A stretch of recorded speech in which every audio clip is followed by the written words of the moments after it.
Okay, so yeah, so let's see what we've been doing in the last lecture was so basically this was asymptotic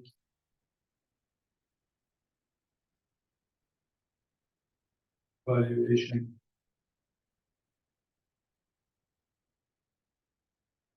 of exponential integrals.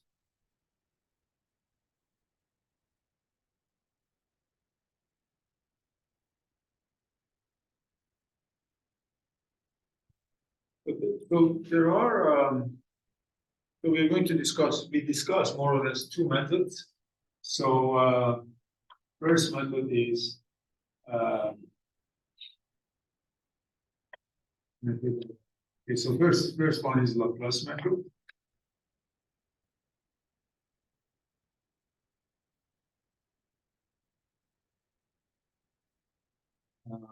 So and the second one is stationary phase approximation.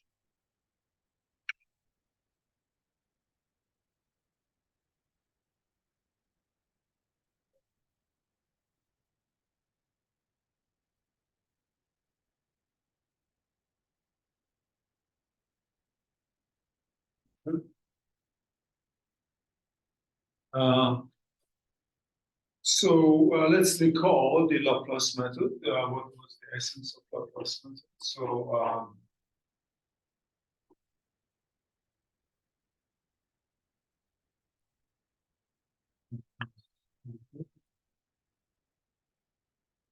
So maybe in the following form is the most kind of efficient way of talking about it. So let f of some interval ab to r. So this is a smooth function.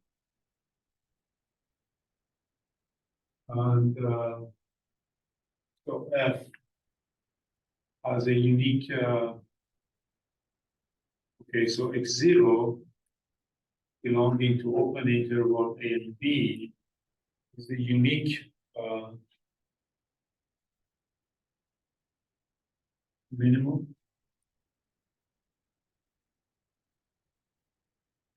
point of f. And we assume that the double prime of x0 is positive, so it's near that point is convex.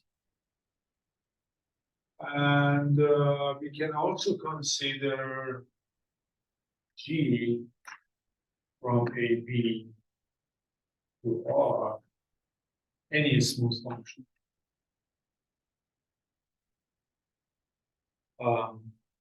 Then this Laplace method basically says that basically you can say that integral from A to B g of x exponential of minus maybe it's okay. So yeah, maybe I'll call this S. Sorry, it's better to call it S.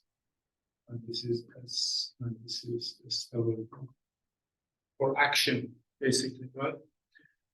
E to the minus S of x over h bar dx is equal to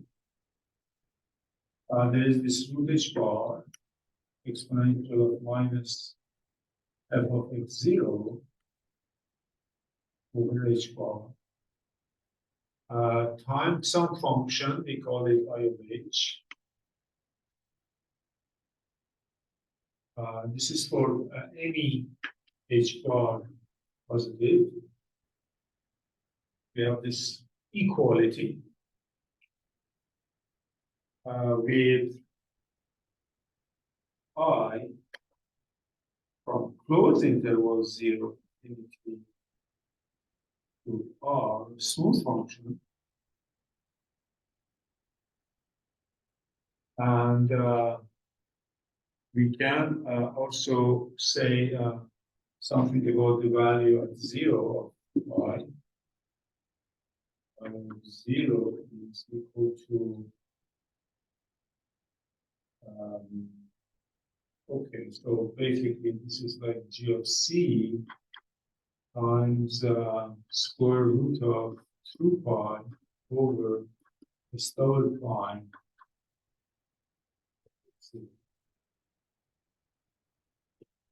Basis.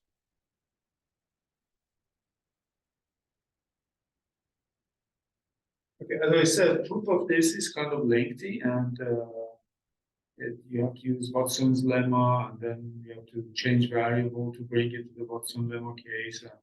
It's a little bit of messy, but let's make some remarks about it first. Remark one is that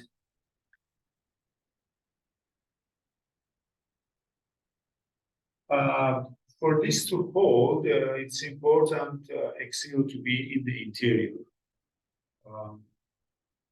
If the minimum point belongs to is equal to A, or x0 equal to B, I mean the statement can fail.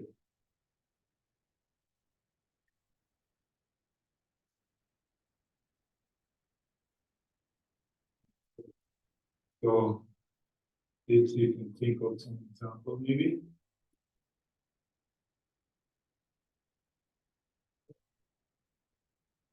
Yeah. Right. We discuss an example. This is one of the. Yeah. And yeah. So the second thing to note is that,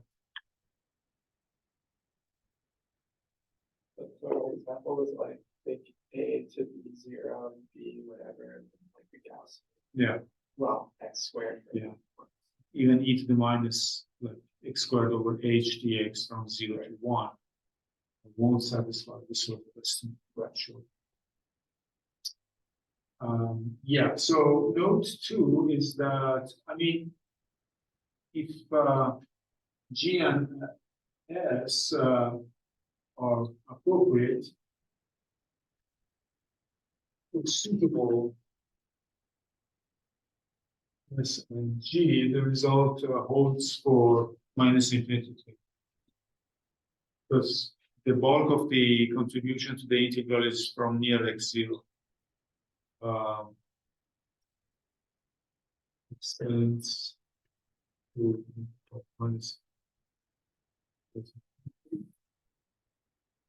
Number 3 is that we don't have to have a unique minimum. We can have several minima with this same condition. Finite minimum with this double non-minimum. It's positive is okay. And then in this case, we get integral from A to B to be sums of such things. You get this to be this bar sums of e to the minus. Oh, here is f. Sorry, it should be s here as well. Sorry. That's of x I over bar, then I for several functions over I from 1. Because you can decompose the interval into these subintervals where there is only unique integral is sum of integrals. And because each of them you have an asymptotic expansion like this to each sum.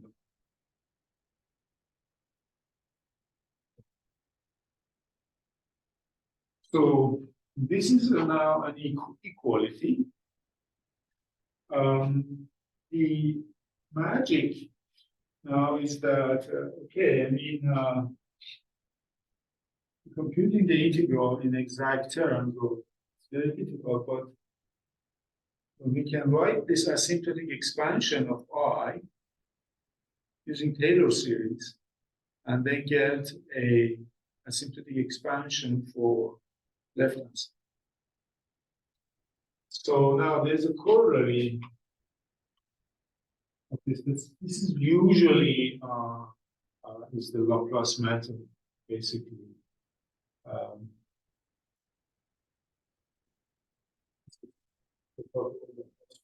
This one maybe is so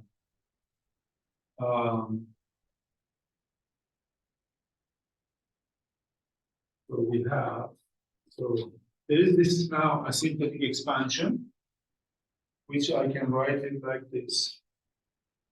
This integral can be written as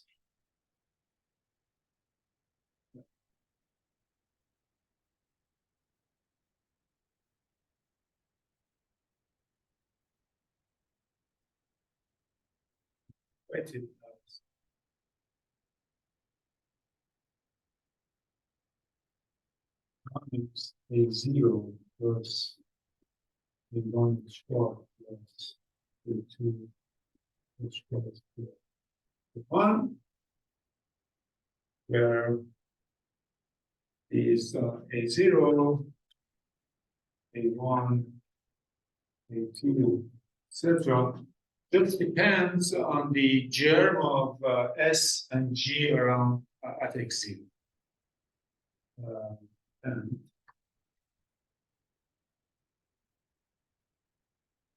germs of G. So namely, it depends on the values of this function and the derivatives only at x0. So this is computable. Well, not by this statement that I made. You'll see that actually these are computable in algebraic terms. What is the AI? Yes, the coefficient AIs are computable, although the exact thing. Oh, okay. So here I should add asymptotic. Sorry. Okay, now couple of things I want to mention. First of all, the meaning of asymptotic expansion. Let's clarify this for ourselves.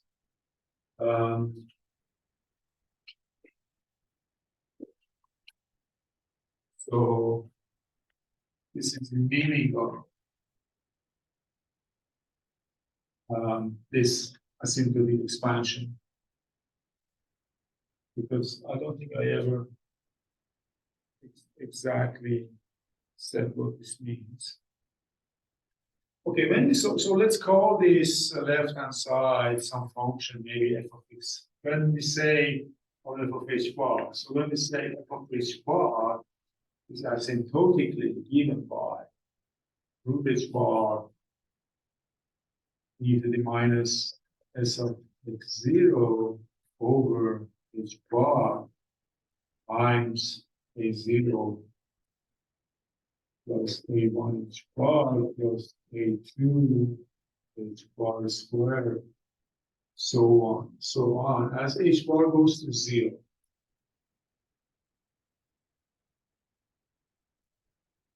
So what does this mean? This statement mean? Well, this means that if you take, for example, the first term, subtract, the difference is going to be O of h bar. So this has infinite number of statements, contains infinite number of statements.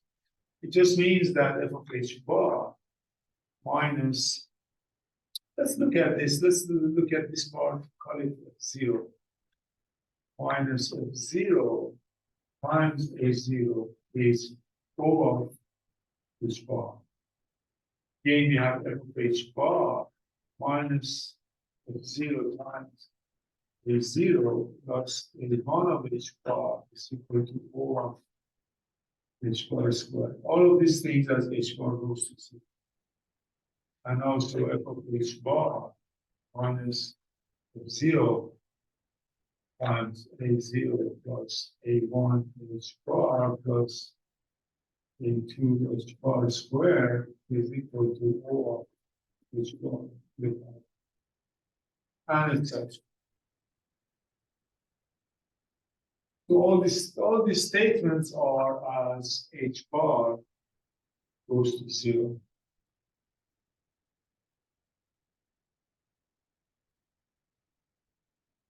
So that's the meaning of this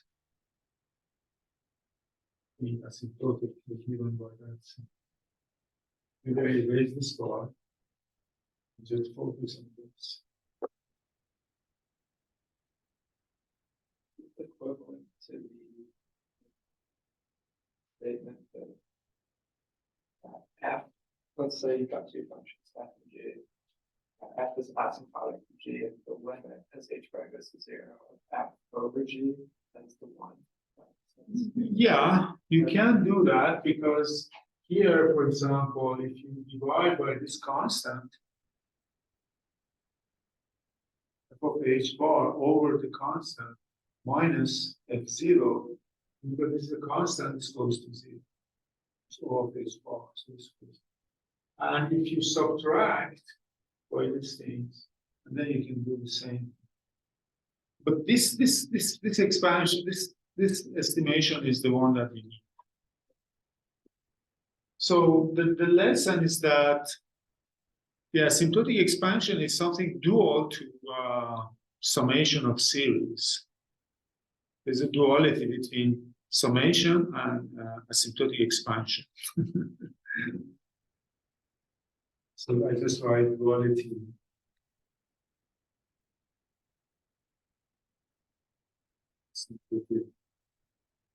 It's completely the opposite picture of summing something, some series.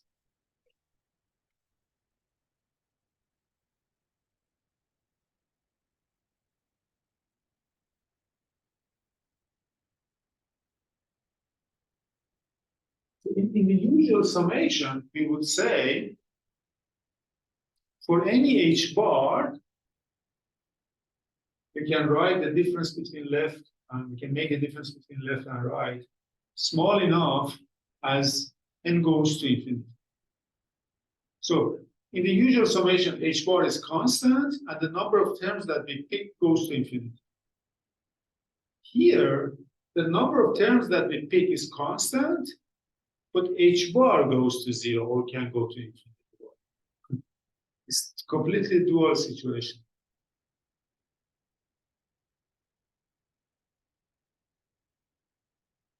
So this is the asymptotic expansion in the sense of Poincaré.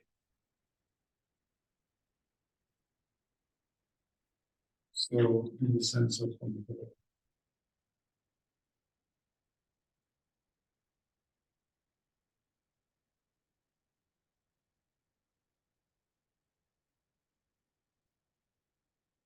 Right. So that's the meaning of this term is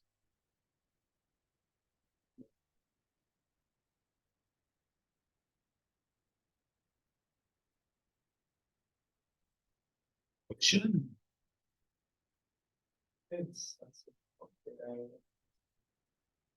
Poincaré was the first one who developed the theory of asymptotic expansions. Before Poincaré, people were using it, but it never articulated and it was no theory. So there was some big confusion. So Poincaré made the first theory of asymptotic expansions. He took the first step. He has some long papers in mathematical about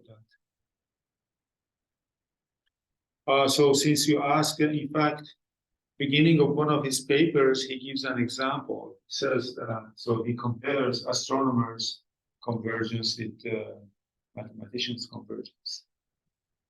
Astronomers' convergence theories.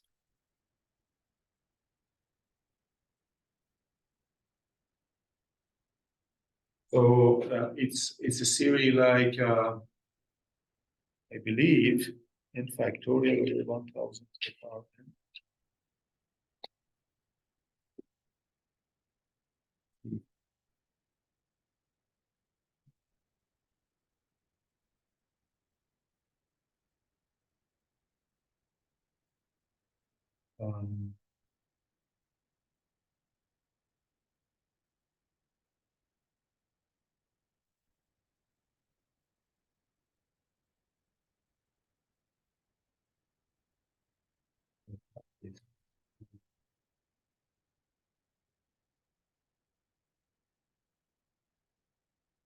Yeah.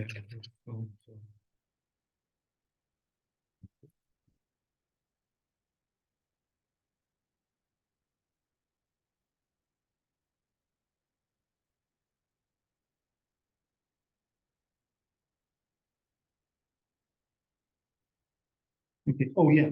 So one warning is that, let me not write it now. But one warning is that this series on the right-hand side may not be convergent at all. So warning is that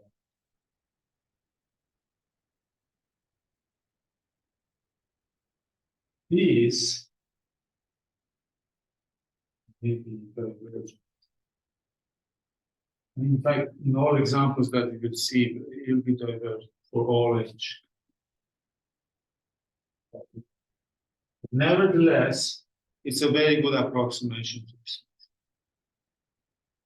It's an approximation in the sense that if you truncate a finite number of terms, then your remainder is a certain order Yes. in H. That's the sense in which it's Exactly. convergent. It's a convergence, and then that's very good. Although the series is divergent, if you try to add the series, you get infinity. But that's okay. You can just still use the series as asymptotic series. So that's one. So now the proof of this theorem is just Taylor's theorem.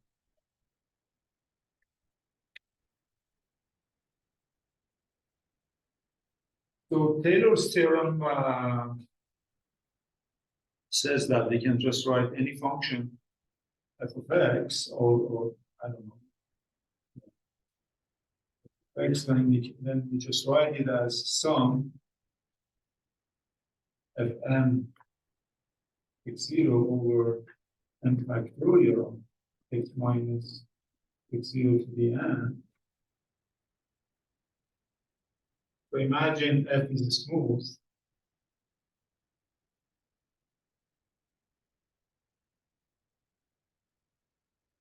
Imagine that there's a C infinity function. What does this mean? The Taylor's theorem imply that we always have asymptotic expansion of this form for any C infinity function. The series may be divergent or convergent. So the function may fail to be analytic, but still asymptotic expansion holds because Taylor's theorem says that, in fact, you can always write f of x. If you cut this at level n, capital N, so f of x minus sum, and from 0 up to n, n of x0 over n factorial times x minus x0 to power n plus, so sorry, this is equal to this plus the n plus 1's derivative of capital N. Of f at some point c, we don't know what point.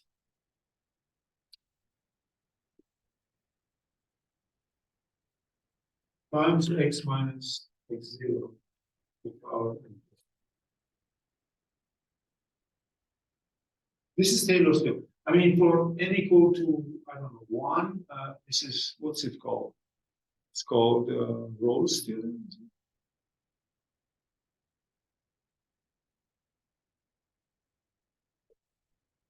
Yeah, the derivative is given by, yeah, the finite difference is given by derivative at one point in between. This is Rolle's theorem, I guess. And then we can extend it to higher order derivatives. Anyhow, this statement is correct for some C between B and A. So this is exactly telling us that this asymptotic expansion holds. So we can apply Taylor's theorem to this function I of h1. That's it.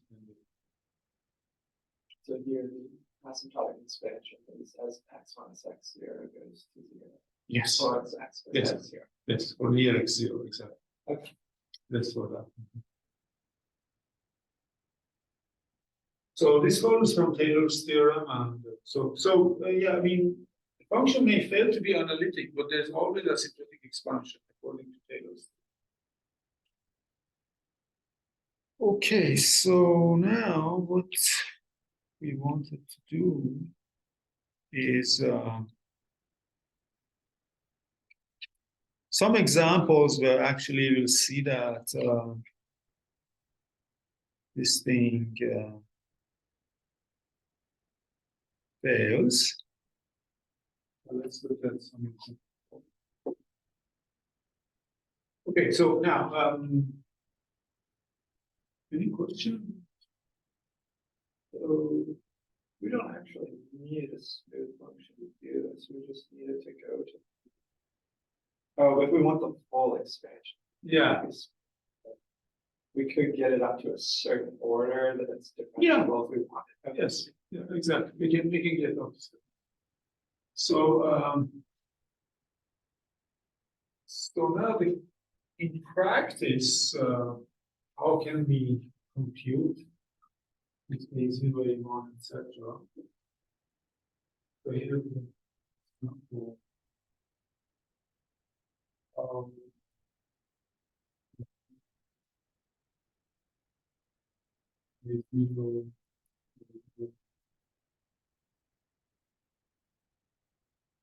have so imagine we have some integral like this. So make life a bit easier for us. Let's write it like this: minus 1/2 x squared, and then minus mu x4 dx.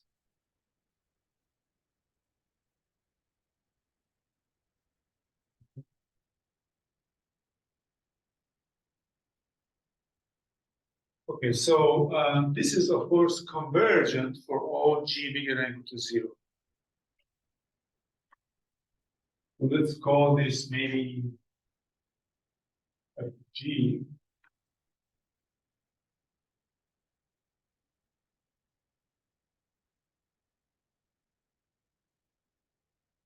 And okay, so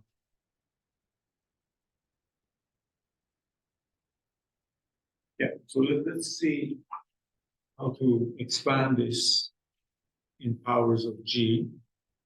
Well, okay, so I mean, this is, we can just write e to the minus 1/2 x squared minus gx4 as e to the minus 1/2 x squared, then times some negative gx4 the power k over k factorial, k from 0 to infinity.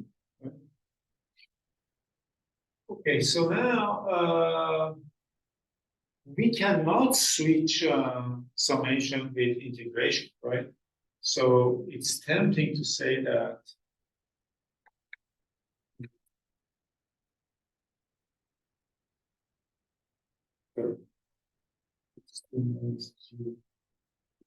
this is different from some integral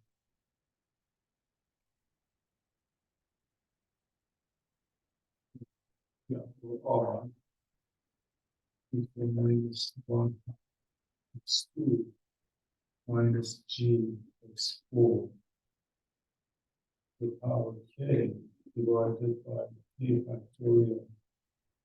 Yes. These two things are very different objects. I mean, the reason is that, I mean, one reason is that actually this guy is divergent for all g positive. We'll see that. So this side is divergent.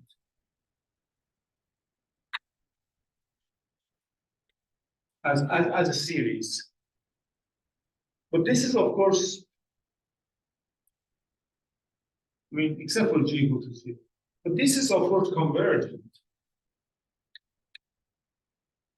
With g again. But this can never be equal to that. Can never be. However, the asymptotic expansion holds. So this is, but this is okay. Okay. And so the reason this is okay is that, so yes, this function, this function itself, we know that is equal to sum of these things, and is asymptotically given by that term, by that sum on the right-hand side. And asymptotic series can be term by term integrated.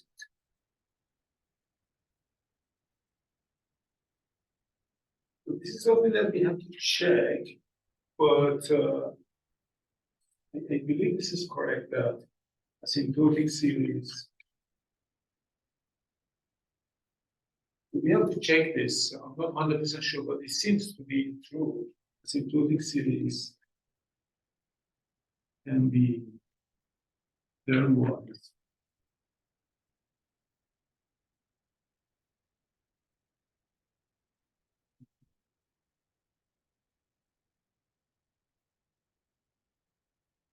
In fact, we used it in the statement of asymptotic expansion using Taylor series, because Taylor series only gave us asymptotic expansion before integration.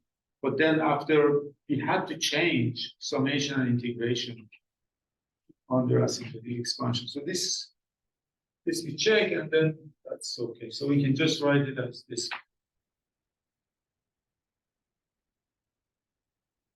Okay.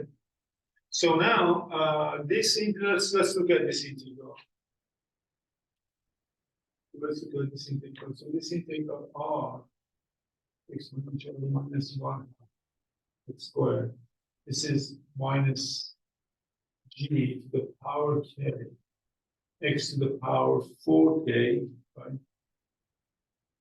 Divided by k factorial dx. And I just use one simple formula, namely integral xn into the minus 1/2 x squared dx over r. That's equal to 0 if n is odd, and is equal to 2k times 2k minus 3, minus 2, I believe. Yeah, 2k minus 2 times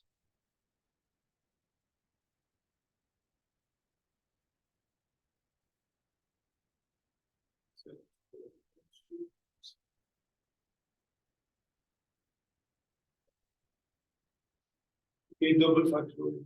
That's what it looks like. Yeah, I want to say n equal to 2k. Is it 2k double factorial or 2k minus 1 double factorial? I believe it's 2k minus 1 double.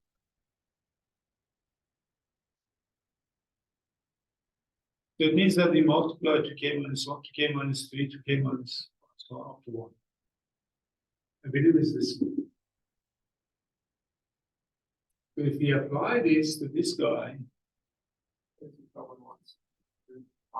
There's something as well. oh yeah, there's a pi. Yes, there's a pi. You're right. Yeah. So 1 over root 2 pi maybe. Yeah.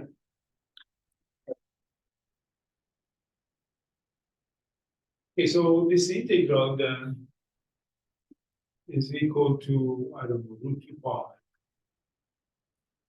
times okay, so we have this well, there's minus g to the power k times 4k minus 1 double factorial divided by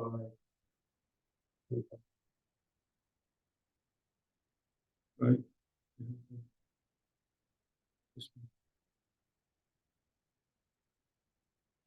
This integral. Okay, so the series then is this one, 2 to 5 minus e to the k, or k minus 1 double factorial over k factorial, k from 0 to infinity. So this is divergent for all g different from 0. I mean, this 4k double factorial grows much faster than k factorial, and that's easy to show. And this g to the k cannot compensate. Or if you want, you can use the Stirling's formula that we will derive actually.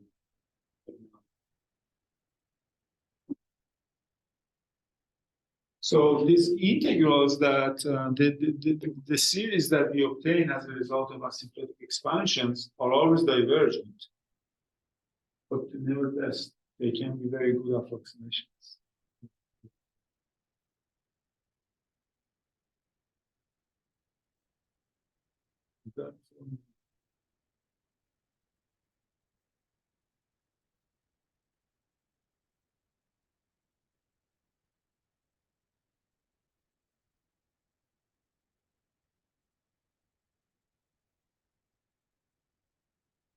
Okay. So that's that.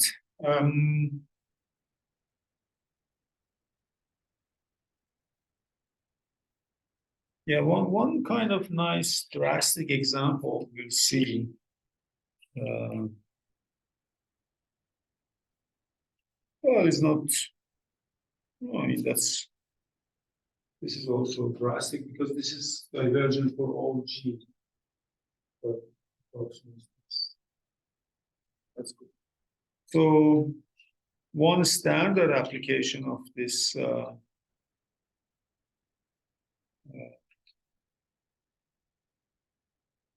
Laplace method is to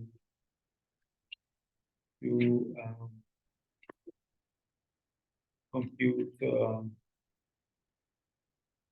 prove a Stirling's formula. This one. Maybe I'll compute that example.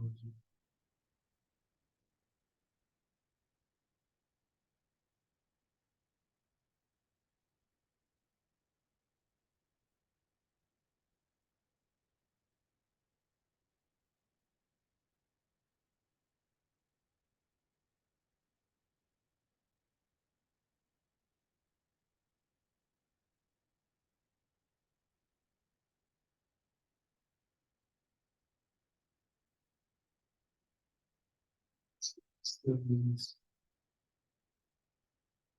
That's good.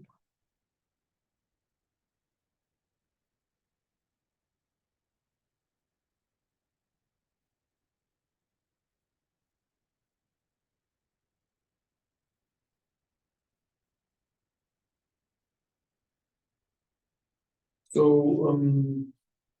yeah, so this is for n factorial, which is gamma of n plus 1. So what we can write the approximation for gamma of s plus 1. So gamma of s plus 1 is equal to integral from 0 to infinity e to minus t. T is s plus 1 divided by t. This is t.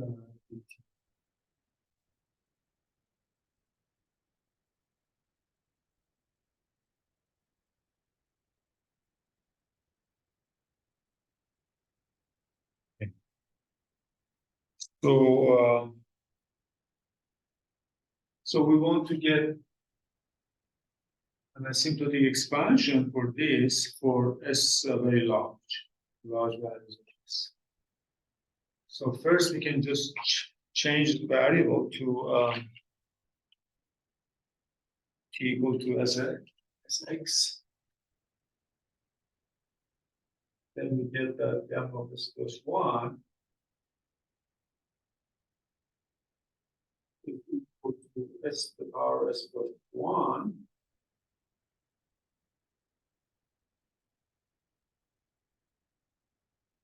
equal to infinity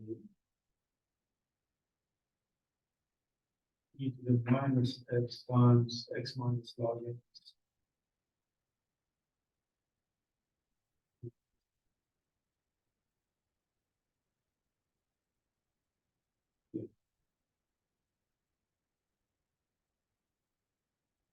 So here, of course, s is like 1 over h bar. Because h bar goes to 0, we have this expansion, so this is like this goes to infinity. Okay. So let's look at this function x minus log x. Now this function x minus log x looks like this. As x goes to 0, this goes to infinity. And yeah, so then here it goes to infinity on the right hand side as well. So let's look at the minimum of this function. So take the derivative of this. So this is f of x prime. And so s prime of x is equal to 1 minus 1 over x equal to 0. So x is equal to 1. And if you look at s double prime of x, right?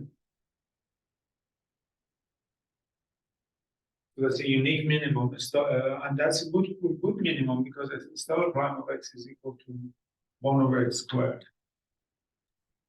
It is positive. So this is a reflection of the fact that this function is complex. 1. And the value of the minimum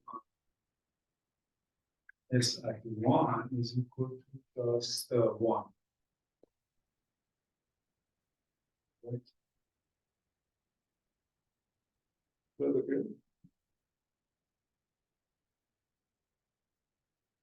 Okay.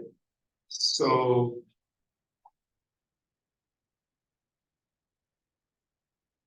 right, so now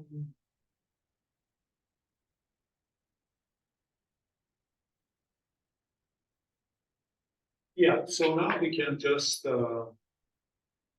submit these things.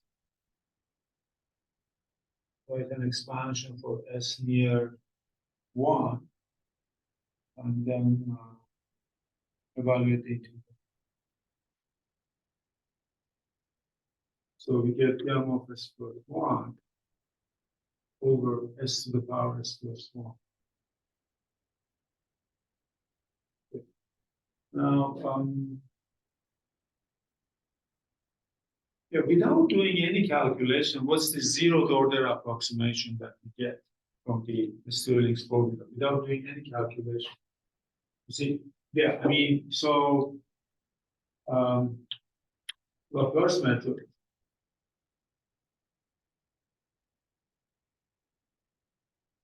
told us that basically this thing gamma of s plus 1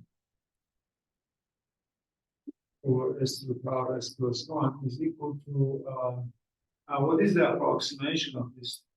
We had something like root h bar exponential of minus s of x0 over h bar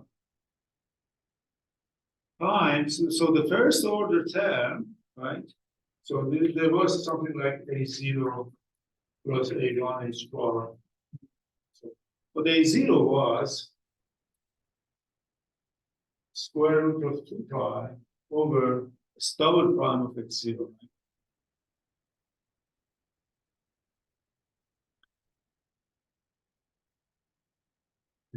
And then times g of c, but g is identity.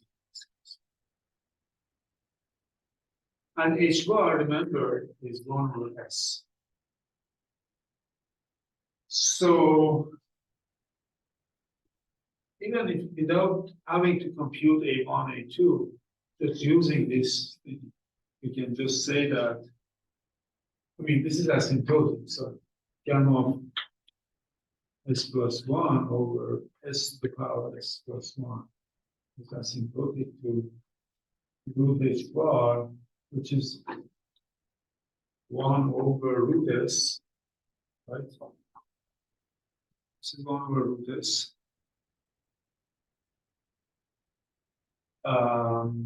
Exponential of minus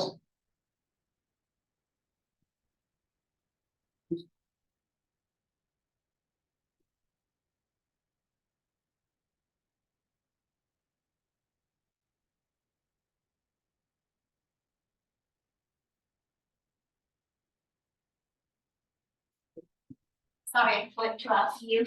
Hi, how are you?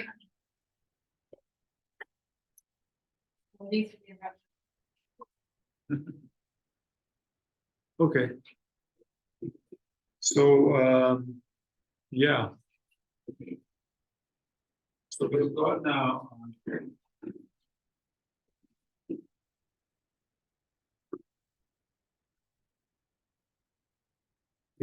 Minus s. Right? They've got here double prime is 1, so they've got here root 5. They've got root 5.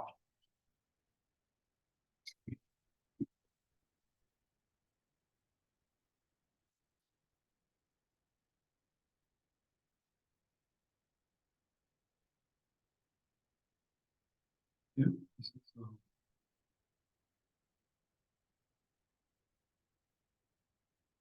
Yeah. So that now what we have here. So we've got here. So we get finally that m of s plus 1 that's equal to given by 2 pi over s. And then there is s over e, power s, and it should actually become 2 pi s. Because there is this gives us 2 pi s here. This let's go to the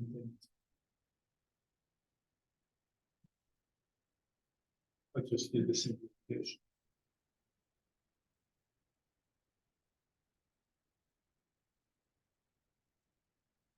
So I mean, this gives us, for example, for s equal to n, we get the approximation that n factorial is root 2 pi n over power.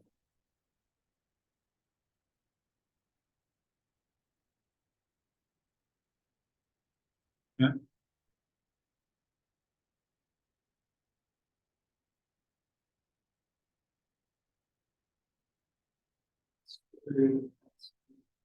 Yeah, but I simplified. You see, I brought it to the right hand side. There is s over square root of s becomes root s. And then root s root 2 pi becomes root pi. Yeah, so this is the classic Stirling's approximation for n factorial. There's another one for log of n factorial, which you can also draw.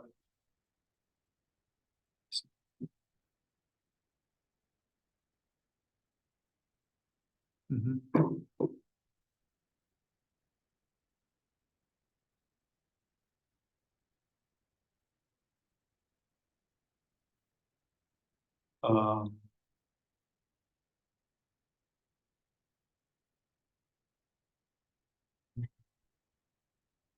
now,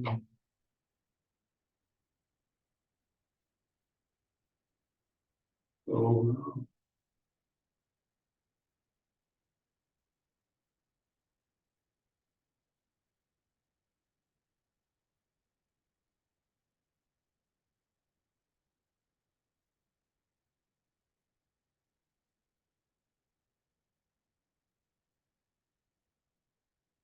now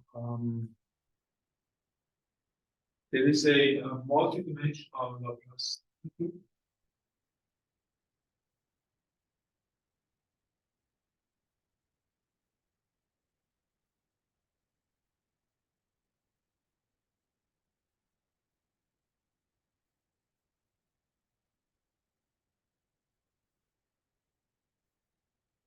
So in this case, we have similarly like a smooth function f some box inside R n to R. There is this smooth function, and there exists unique minimum in the interior of the box. This is the minimum point. And we assume that So not F, S, sorry.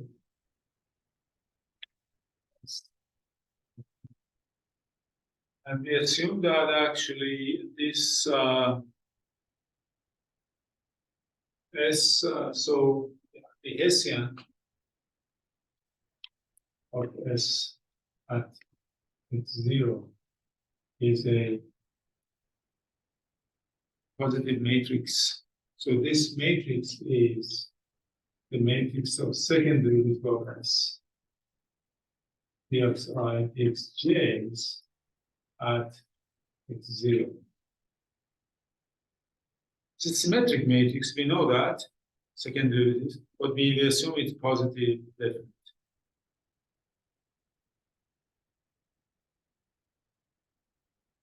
And then the question is, we want to asymptotically evaluate this g of x minus s of x over h bar n of x as this goes to 0. In this case, again, we can just write it as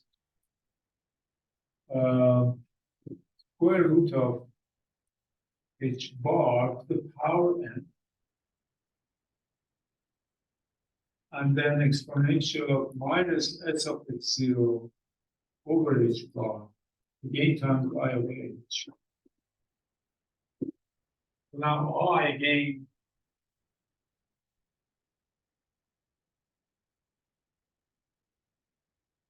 it's equality, it's smooth. And I of 0 is, so just write it like this, determinant of the square root of 2 pi over Hessian. So let's call this Hessian at x0, which is 2 pi to the power n over 2, right? Divided by square root of determinant of h.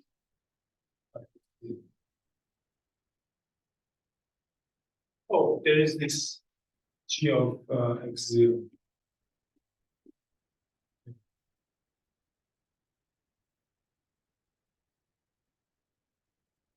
So this, again, there are these Watson's lemma involved, but at one stage we have to use this multidimensional Gaussian integral, which I will talk about next. So, I mean, today. So in principle, it's completely similar to one-dimensional case, but so again, the corollary is that we have an asymptotic expansion of the form integral g of x exponential of minus f of x0 over bar.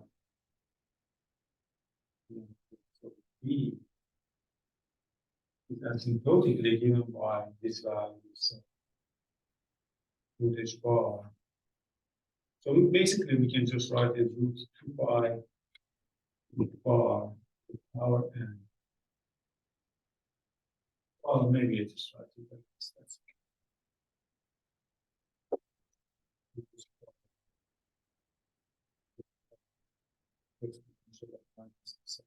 0 over h bar times a0 plus a1.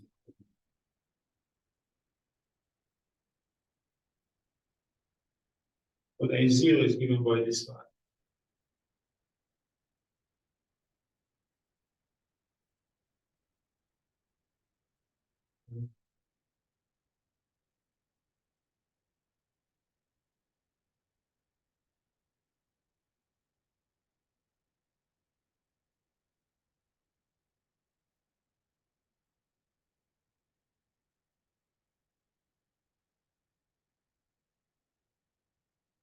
Yeah.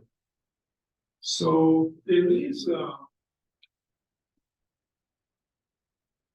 question?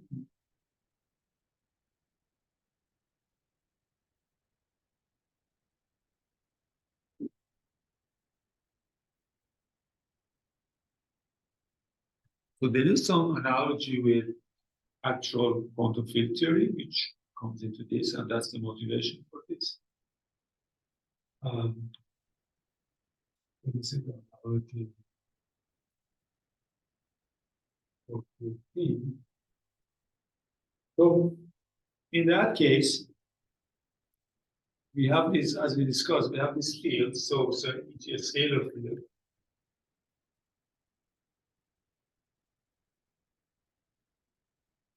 So y from Rn to R. For example, imagine we have a real scalar field. It's compact support, and so it doesn't matter. And in this case, S of y, the action in that case is integration over Rn. So there is something like negative gradient of, this is something like gradient of y squared. Yeah.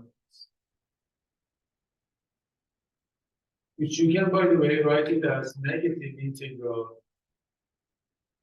inner product of Laplacian of y. Yeah. You can just use change of variables and then use boundary condition 0 at infinity to compute. So this S, the action is given. So now this is gradient, of course, but this is Laplacian.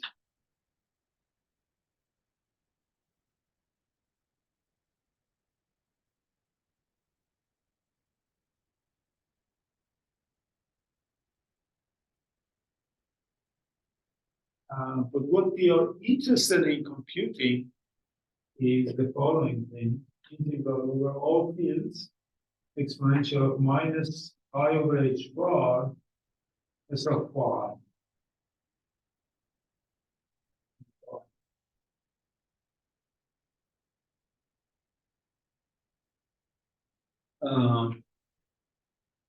So once we just change I to 1, you weak rotate or whatever, then you are back to an integral which is of this form, minus 1 over h bar s of y d5, which is formally like this. Oh, this is a mistake. I'm sorry, there's no x. So it's of this form.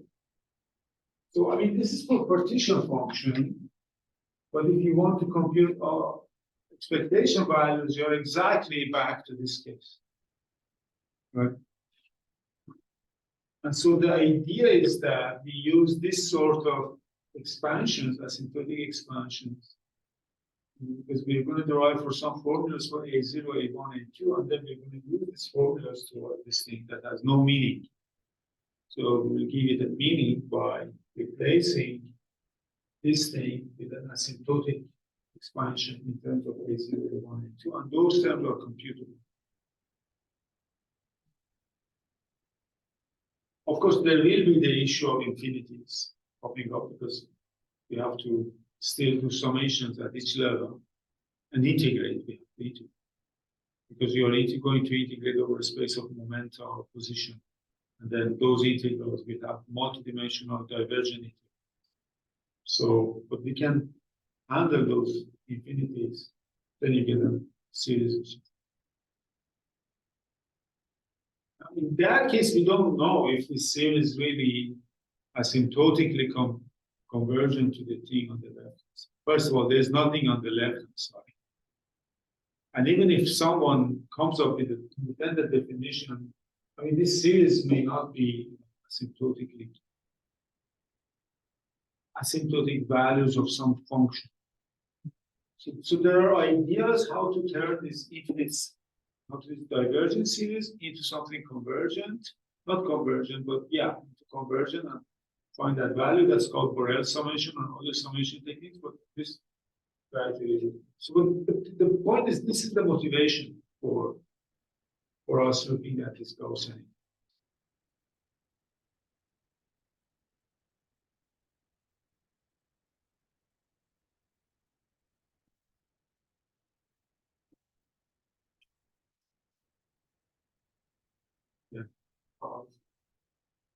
I guess I don't understand what that's sort of a valid thing to do. I really, right now, I won't address this question at all because we have much more urgent, much more mundane tasks Okay, to accomplish. we're just seeing where we're going. Kind of, yeah. Yeah, exactly. So we're going to focus on the real case. Okay. So there are no other questions. Then I can then list some integrals that we need.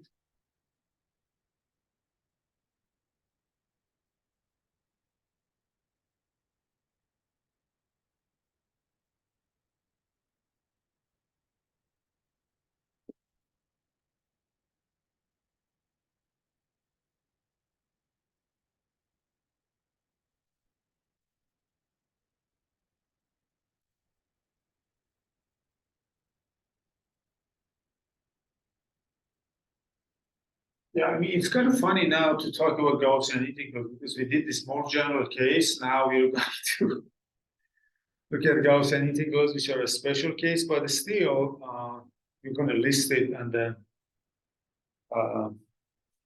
in one place and then see what we need. Of course, the first one is just integral over r, exponentially minus 1 half a x squared dx is root 2 pi over a. And this is for a bar. This is something you can compute by, for example, going into polar coordinates. I don't know actually who was the first to calculate this integral and got this value. Maybe it was Laplace. It's possible. I'm not sure.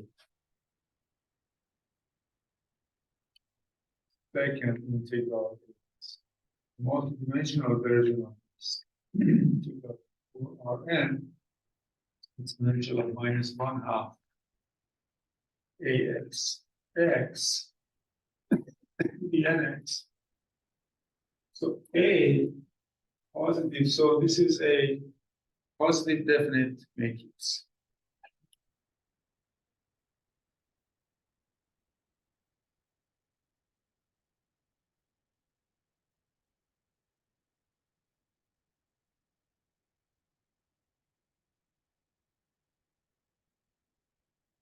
Matrix, positive definite matrix. So it means it is symmetric and all eigenvalues are strictly positive. Right?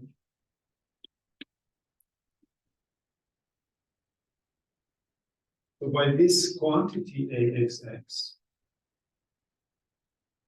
we just mean some this positive definite quadratic form, second degree function, which is, I don't know, Aij, Xi,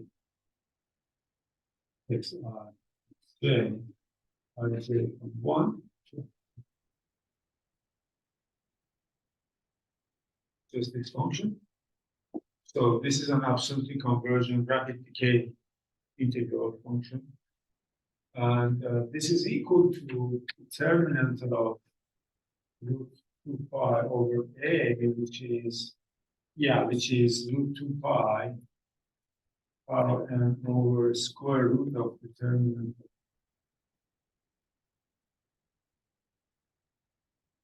So you can check that this is compatible with this one by assuming A is diagonal.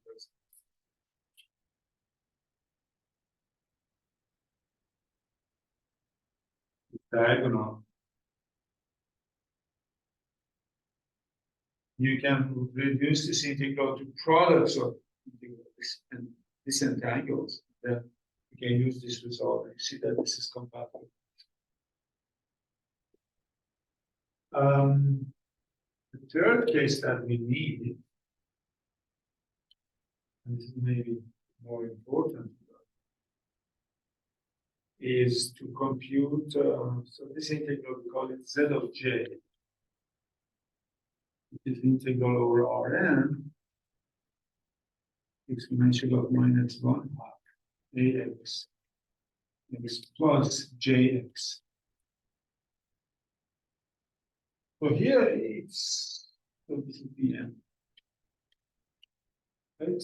So here j, of course, is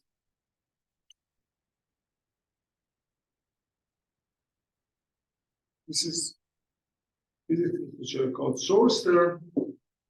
So this is a linear term added to this quadratic function. So it's a quadratic plus linear. Now we can compute this 3 using 2 and then completing the square and that sort of trick. The answer is going to be, so the answer is going to be equal to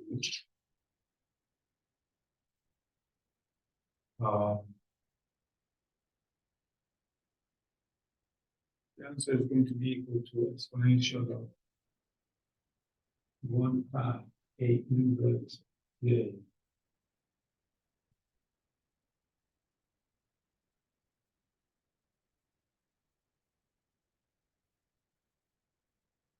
So that's an interesting. So it's again kind of Gaussian function in J, but the parameter, the covariance of this matrix A is changed into A.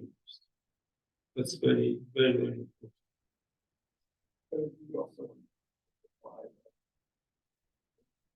Why that root 2 pi? What? Yeah, the root 2 pi. Because if we set j equals 0. Yeah, right. If you put j, yeah, that's right. If you put j equal to 0, you're going to get. You would just get 1 for the value. That is 0. But we should get 2 pi again. Yes, exactly. So this should be, if you put j equal to 0, so this should be z of 0.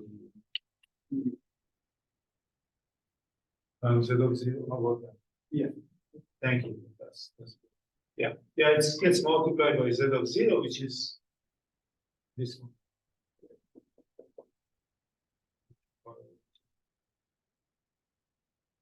Okay.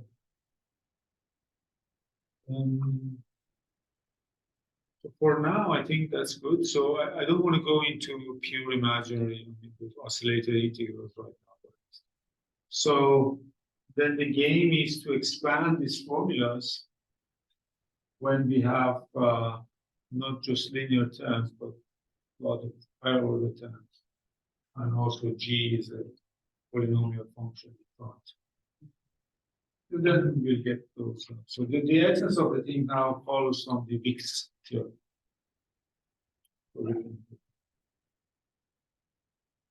So, other questions?